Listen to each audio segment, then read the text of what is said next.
Hey everyone, I am doing a book review, and as you see, the book is titled Vanilla Chocolate. This book is by the exact same author as the last book review that I uploaded. Make sure you guys check that out as well, because that was the first book in the series of this chocolate vanilla-ish series of erotica books. So, as you guys see, the book is also by Edwina Martin Arnold. You guys have to check this author out. She's not a first-time author. She has a ton of books on Amazon. And from what I saw, I want to say majority of them were on Kindle Unlimited. The ones that weren't on Kindle Unlimited were no more than $2.99. You guys have to check this author out. I was already hooked by the first book, so I was excited that I was able to work with the author on the second book. This book had me, it was a page turner, okay? It was a page turner. This is somewhat of an erotica, as I stated about the first book, but at the same time, it is not so much of an erotica that is the entire storyline and theme of the book. It deals with a lot of self discovery, a lot of personal growth that the main character goes to, and that she goes through. And I really could appreciate it. The main character's name was Andrea in this book. And Andrea sounds like she is just a very beautiful, successful Black woman. It sounds like at this point she graduated high school 20 years ago. So therefore, I'm assuming at this point she's at least 38, 37. So she's definitely not old, but she's not it's not one of those early 20s books where the woman doesn't know what she wants in her life or what she has going on, whatever. She knows exactly what she wants. It's just she's also very realistic with herself. And that's one thing that I like about this book too. It was easy to understand where the character was coming from. She wasn't trying to look for a man to rescue her. She wasn't looking for a man to fill in the blanks that she had about herself. She basically was not like on some Cinderella story type mess. She was not looking to be rescued, and I really appreciated that, because that's one of those tropes in books. I'm so over it. And something else I really appreciated too was there was one point in the very beginning of the book where she was talking about how in high school she had her hair permed and her hair was really straight and this and that. But now that she's like older and now that she accepts herself, she like rocks her natural hair, and she's talking about how she has an afro and how she usually braids her hair down at night. And she's kind of just so shocked, and she knows she must have really had a good time the night before, because she wakes up in the morning and her hair is not braided down. So I think every woman with natural hair could definitely relate on that one. This book caught me off guard from the very beginning, because she wakes up in bed and she's not in her own hotel room. She is in Paris basically on a business trip. She is, I want to say, a photographer. She just tried to get a book published. It was a photography book of something. I'm not going to lie and say I remember exactly what the photography book was about. But basically she had just gotten another rejection letter. But someone really highly recommended, okay, you go and do this gig out in Paris. Not Paris, what am I saying? Was it Paris specifically she went to? I know she was in France, is the point. But she goes there, and it's like, at first she was really apprehensive because she's not the most wide-ranged French speaker. She knows a couple words here and there. For the most part, she understands when someone's giving her a compliment. She understands what's being said to her, but she cannot fully continue and carry a conversation in French. And I definitely get it. I took a couple of courses in French probably in high school. If you ask me today to remember anything from those courses, I could not remember. So 20 years from now, I know for a fact, just like Andrea, I would not be able to remember for the life of me. But the point is, she wakes up in this hotel room that's not her hotel room. Imagine her surprise when it's funny how we always think that we know ourselves, how we're always like, oh, this is my type, or this is my type, and I like this kind of man, or I need this in a man, and I don't like men who wear this or that. Imagine her surprise when she's used to predominantly dating Black men, or men that are somewhat mixed, men that have some type of color, melanin, some type of just something brown, basically. Brown, black, golden. She's used to that. Imagine her surprise when she wakes up and she realizes she's in the hotel room of a French man who's actually white.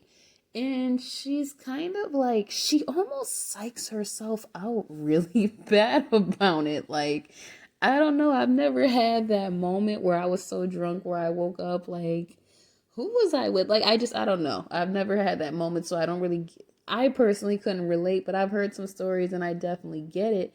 But there's no like race or color or creative people. There's just no group of people where if I woke up next to them the next morning, I would be so shocked. I think she really kind of psyched herself out a little bit. She started thinking about how she is lonely, but she's kind of afraid of commitment. She's been alone for so long that it's like the sacrifices and the compromise that she would have to make in order to live and be with a man are just kind of over the top.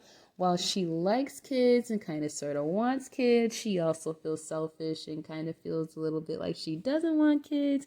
And she's not sure if it has to do with control or if it just has to do with she likes her life as it is. And she's not really trying to rock the boat or tip the boat too much if it's not pursuing her career. So she's very honest with herself until she has to reassess everything that she thinks she knows about herself. Because obviously, if you wake up in the bed with this man or you wake up in his hotel room, clearly you found some kind of attraction to him the night before. And I guess, like, after a few drinks, whatever, apparently she discovered that she might have been limiting herself. What really was a twist in this book was when she realizes that this is not just a random man. Like, at first she doesn't even remember his name. His name ends up being Marceau or Mark. The craziest part is they know each other. They go back from some years ago. They are even Facebook friends. I'm not going to give a spoiler on how they know exactly, like how they know each other, but they don't know each other for some years. And there's a part in the book where he's kind of telling her how he's really interested in her and he feels like I'm not going to say he necessarily said he feels like she's the one that got away, but he kind of told her very directly that she broke his heart in the past and that he didn't want her to do it again to him right now. And it was during dinner, and she has no recollection of anything they did or said while they were drunk. It was during dinner. I'm not going to lie. She got in her own head and she got up and walked away. I'm not going to lie. If he had said all of that to me too, there was a part where I was just like, I felt creeped out for her.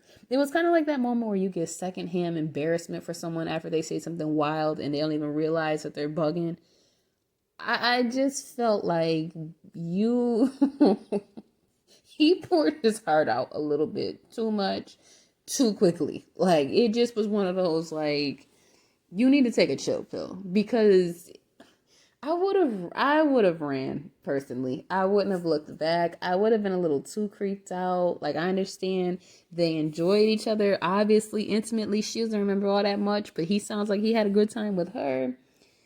I'm not, he creeped me out with that one. So you guys have to read the book and you guys have to decide for yourselves, did this man take it too far? Because I honestly thought there is a thin line between how much it seems like he likes her, how he's wording stuff, and is this man about to become obsessed with her and not let her ass go? Because I could not, like, I was not feeling it. Like, I felt so bad for her. I would have got up and left him sitting at the table too. Like, I gotta go. I gotta go pick up my kid or something. She did tell him there was something she had to go attend to. There's also a part 2 shortly after where he becomes somewhat jealous of her talking to another man after she walks away from having dinner with him. Please check this book out. I need to have a conversation with somebody about this book. Oh my God. I don't know. I don't know if there's any more books in this series. I don't even like erotica books, okay? I'm not the biggest erotica book reader because some of them are so submerged with sex. Y'all, that's not my thing. So it's like this book was really something I enjoyed. I would give it 5 stars. 5 stars. I really would. So again, I want to say this book was available with Kindle Unlimited.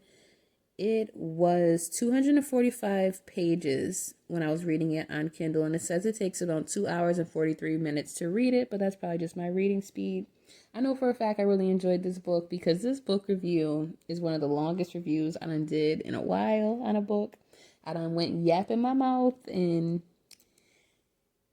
please read the book. I'm going to drop the book link down below. Let me know what you guys think. If you read the first book, let me know what was on your mind.